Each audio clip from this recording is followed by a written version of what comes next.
The flight was supposed to be routine. Passengers were settling into their seats, flight attendants helping with bags, the cabin filled with the low hum of conversation. Captain Igor, as always, had double-checked every system before takeoff. He loved this moment, the instant when the aircraft lifted off the ground and hundreds of lives were safely in his hands. But an hour into the flight, the calm shattered. 3 men suddenly stood up. At first, passengers thought they were heading to the restroom. But then a glint of metal froze the entire cabin. Guns. Phones, wallets, jewelry, now. One of them barked. His voice echoed through the silence.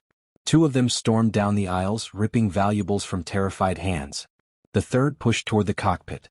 He forced the door open and leveled his weapon at the captain. "You're not flying where you planned," the man said coldly. "You fly where we tell you now."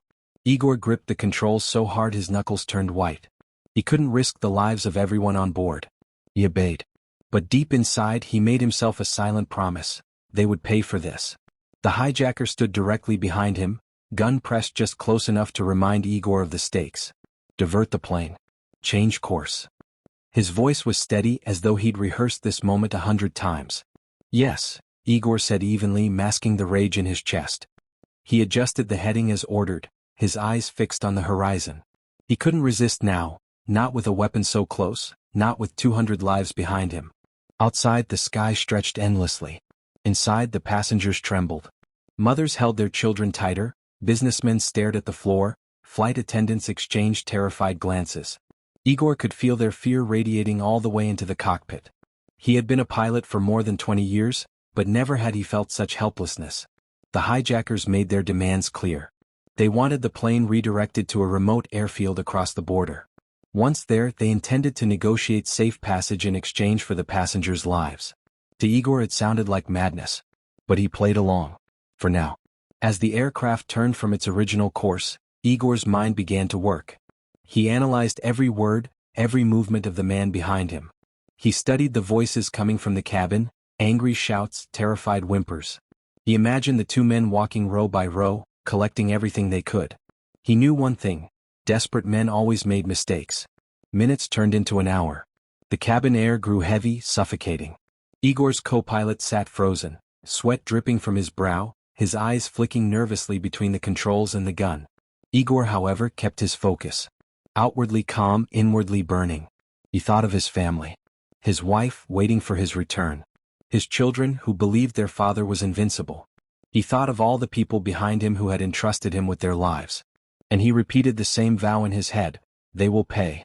Finally, the hijacker behind him leaned closer, his breath hot against Igor's ear. "No heroics. Remember, if you try anything, people die." Igor gave a small nod. Understood. But deep inside, the plan had already begun forming. He couldn't act in the air. Not yet. But once the wheels touched the ground, once the hostages were safe, then it would be his turn. For now he waited. He obeyed. And he remembered every detail: the faces of the men, the sound of their voices, the way they moved. He was building a memory stronger than steel, one he would use against them when the moment came. And as the plane continued on its forced path, Captain Igor knew one thing with absolute certainty: his revenge would not just be for himself, but for everyone trapped in that cabin of fear. The landing gear groaned as the plane descended, the ground rushing up beneath them. Igor's hands were steady on the controls, though his pulse thundered in his ears. The hijacker pressed the barrel closer to his side, as if that extra inch would remind the captain of who was in charge. "Smooth landing," the man muttered. "No tricks." Igor said nothing. He simply guided the plane down, every muscle tensed, until the tires screeched against the runway. The aircraft shuddered, slowed, and finally rolled to a halt on the deserted airstrip. Dust swirled outside the cockpit windows. There were no terminals, no city lights, just an abandoned stretch of cracked concrete surrounded by wilderness. The leader of the hijackers barked orders in the cabin. "Stay in your seats. Anyone moves, you're dead." His men kept their guns trained as they yanked more valuables from passengers' trembling hands. Rings, watches, laptops, passports, nothing was spared. Igor unfastened his harness slowly, waiting for instruction. The hijacker behind him motioned with the gun. "Open the door. We'll take what we want, then the negotiations begin." Negotiations? Igor almost laughed at the word. These men weren't professionals. They were desperate thieves who thought a gun and a plan were enough to outsmart the world. But their mistake was obvious. They underestimated the pilot. Passengers sobbed as the men shoved bags into duffel sacks, their voices sharp and impatient. Flight attendants tried to comfort the children, but fear hung in the air like poison. Igor glanced back once, catching the eyes of a little boy in the third row. The child's small hands clutched a stuffed bear, his eyes wet with tears. That sight carved into Igor's mind deeper than any bullet could. They will not get away with this. The hijackers forced Igor and his co-pilot out of the cockpit and into the cabin. "Sit," one of them ordered, jabbing the barrel of his gun toward an empty row. Igor obeyed, lowering himself into the seat, but his mind was racing. He watched carefully, how they moved, how they spoke, where their eyes wandered. One man was twitchy, restless. The second was cruel, enjoying the passengers' fear. The leader, however, was calm, too calm. He carried himself like someone who believed the world bent to his will. Hours dragged on. They barked demands over a satellite phone, insisting the government provide fuel, money, and a vehicle waiting when they released the passengers. The authorities played along, stalling, buying time. Meanwhile, Igor sat silent, calculating. He noticed details others missed. The twitchy one checked his weapon too often, fumbled the safety.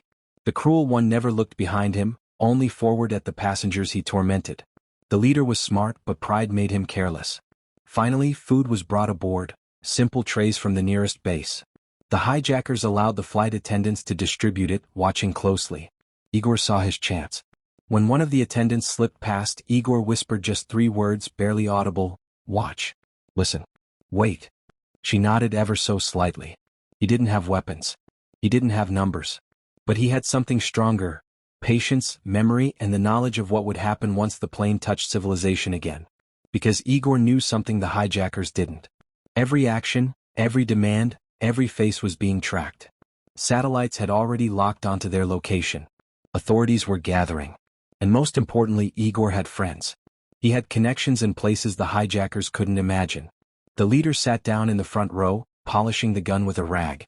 "Remember this, people. You're alive because of us. Do as you're told and no one dies." Igor stared at him, unblinking. The man mistook it for fear. But in Igor's mind, the plan was already crystal clear. He would land the plane where they demanded. He would give them their false sense of victory. He would make them believe they had won. And then, when the passengers were safe, the real game would begin. He would not confront them with fists or bullets. No, that would be too quick, too merciful. His revenge would strip them of everything they had stolen, their freedom, their pride, their very sense of control. Because Captain Igor wasn't just a man who flew planes. He was a man who remembered, who planned, who waited. And as night fell over the lonely airfield, he leaned back in his seat, closed his eyes briefly, and repeated the promise he had made at 30,000 feet. "They will pay for this."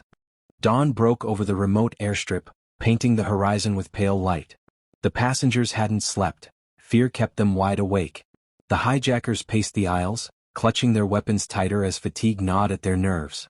The leader stepped forward and barked at Igor, "Fuel. We move soon. You'll fly us again." Igor nodded calmly, concealing the storm inside. He knew that every second brought them closer to the inevitable.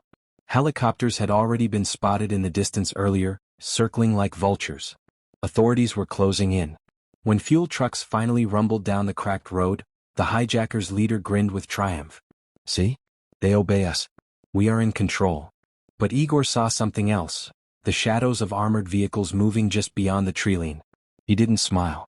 He kept his face neutral, his hands steady, but inside, his heart began to pound with anticipation. The fueling completed. The leader ordered, "Prepare for takeoff. You'll fly us across the border." Igor took the controls again, the same gun at his ribs. He taxied the plane forward, the engines roaring to life.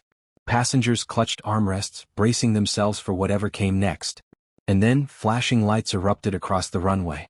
Sirens wailed. Military vehicles surged forward, cutting off the tarmac. A voice boomed through loudspeakers. "Drop your weapons. The plane is surrounded." The cabin exploded in chaos. The twitchy hijacker screamed, waving his pistol wildly. The cruel one shoved a flight attendant, using her as a shield.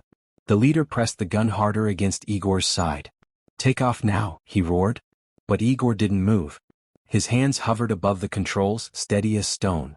For the first time he turned his head and looked the man directly in the eyes. "No," Igor said quietly. The leader blinked in disbelief. "What did you say?" "I said, No. And with that, Igor cut the engines.